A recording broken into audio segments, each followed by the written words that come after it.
Ang ganda na ng user interface ng GStocks PH sa GCash. AB Capital Securities pa rin ang broker, pero ngayon, yung trading platform ay powered na by InvestaTrade. Dati, basic lang ang platform. Hindi ganun kaganda ang user interface at mahirap gamitin. Pero ngayon, ang laki na ng improvement. Mas modern at mas user-friendly na ang bagong GStocks.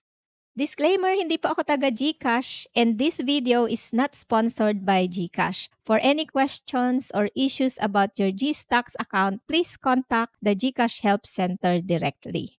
This is not my main account for Philippine stocks. Experimental account ko lang siya and for demo purposes na rin. Tara, explore natin ang mga bagong features ng GStocks PH. Ito ang homepage, mas organized na siya compared sa dati.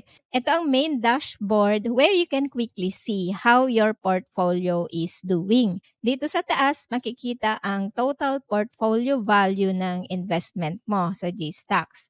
All-time profit, ito yung total gains or losses mula nung nag-start ka mag-invest. In my case, green siya, meaning kumita ako overall, maski red ang DMC ko.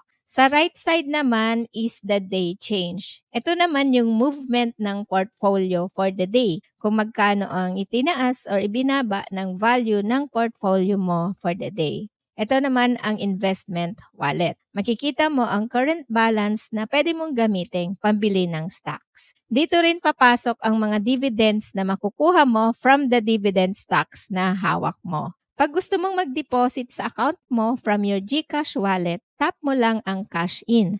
Mabilis lang mag-cash in from GCash wallet. Real-time transfer siya. Sa My Stocks, ito ang list ng lahat ng hawak mong stocks. Makikita mo yung latest price and your current profit or loss. Sa pinakababa, makikita ang summary ng portfolio. Total cost, magkano na yung total na na-invest. Market value ay ang current value ng portfolio mo based on the current market price. At profit and percent profit para mas madaling makita ang growth ng portfolio. Mas beginner-friendly itong bagong GStocks PH. Now, punta naman tayo sa Explore tab. Good starting point ito para sa mga beginners. Ito naman ang PSEI Market Overview. Next is the Growth Starter. So, itap mo ang View All to explore the Growth Starter. And dito naman makikita ang iba't ibang market picks or curated list ng broker to help you discover stocks easily. Unang category is the top 30. Ito yung list of the 30 stocks or blue chip companies na kasama sa PSE Index. And then meron ding stocks under 1,000 pesos. Ito naman ang mga budget-friendly stocks with share price below 1,000 pesos. Kung gusto mo mag-start mag-invest, kahit maliit lang muna ang capital, this will help you find stocks that fit your budget. And then meron ding top dividends. Ito naman yung mga companies na nagbibigay ng consistent dividend payouts. So kung long-term investor ka at gusto mong makareceive ng regular dividends, this section is useful pag naghahanap ka ng mga dividend stocks. Meron ding mid-size company category. Ito naman yung mga mid-cap companies. Hindi sila kasing laki ng blue chip companies pero established na rin sila and may potential pa rin for growth. Next is top gainers. Ito yung mga stocks na malaki ang itinaas ng price for the day. Good for checking market sentiment and strong movers.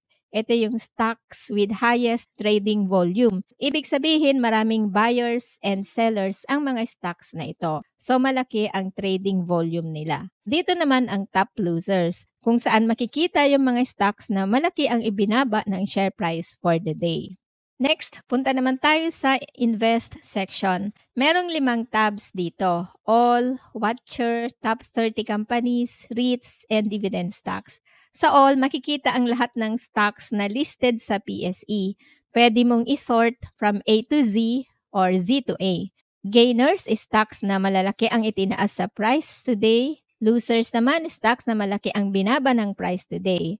Active stocks na may high volume, so meaning maraming buyers and sellers. Ito naman ang price and percent change. Sa Watcher, dito mo ilalagay ang mga stocks na gusto mong bantayan or i-monitor closely. Watch list ito for your favorite stocks na gusto mong bantayan. Top 30 companies, ito ang top 30 companies naman na included sa PSE Index or PSEI.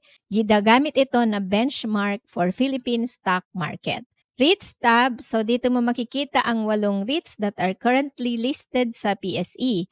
REITs are companies that own income-generating properties gaya ng malls, offices, hotels, etc. REITs provide quarterly dividend income from rental earnings. Kung gusto mo mag-invest sa REITs, dito ka sa top 3 REITs mag-focus.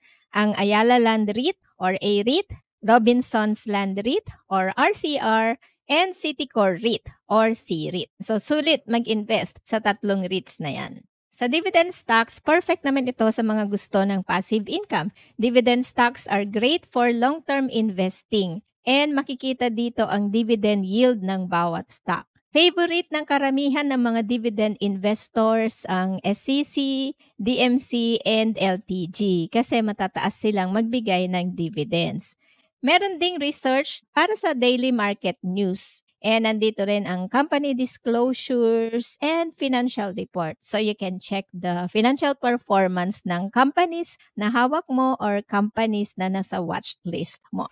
Normal lot versus odd lot. Ang normal lot ay yung standard na minimum number of shares na pwede mong bilhin or ibenta. Base ito sa board lot ng PSE. Sa DMC, ang minimum number of shares using normal lot ay 100 shares. May equivalent amount dito excluding fees para ma-estimate mo kung magkano ang total. Ang odd lot naman ay any number of shares na mas mababa sa board lot. Parang tingi-tinging number of shares. Pero mas advisable ang normal lot kaysa sa odd lot dahil mas madali kang makabili at makabenta using normal lot. Sa odd lot, mas mahirap mag-trade kasi mas konti ang buyers and sellers. Minsan, mas mahal pag bibili ka at mas mababa naman ang share price pag magbibenta.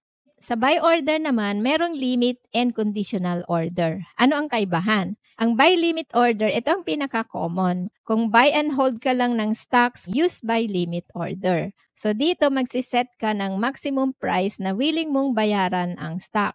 Ang conditional order naman ay isang type of order to buy or sell a stock na merong trigger bago ma-activate. Hindi ko ginagamit ang conditional order kasi mas ginagamit ito ng mga active traders. Halimbawa, gusto mong bumili sa breakout at gusto mo sumabay pag nag-breakout, magsiset ka ng price dito na ma-activate lang siya pag umabot ang share price ng stock. So, pwede ka rin mag-set ng sell order na may conditional price. Kung buy and hold ka lang ng stock, then just use limit order kasi ito yung pinakamadali at pinakasimpleng gamitin. Bid, ito ang price na gustong bayaran ng buyer ang isang stock. Iba-ibang prices yan. Depende sa limit na sinet ng iba't ibang buyers. And naka-arrange ang price from highest to lowest. Ask price, ito naman ang share price na willing ibenta ng seller ang stock.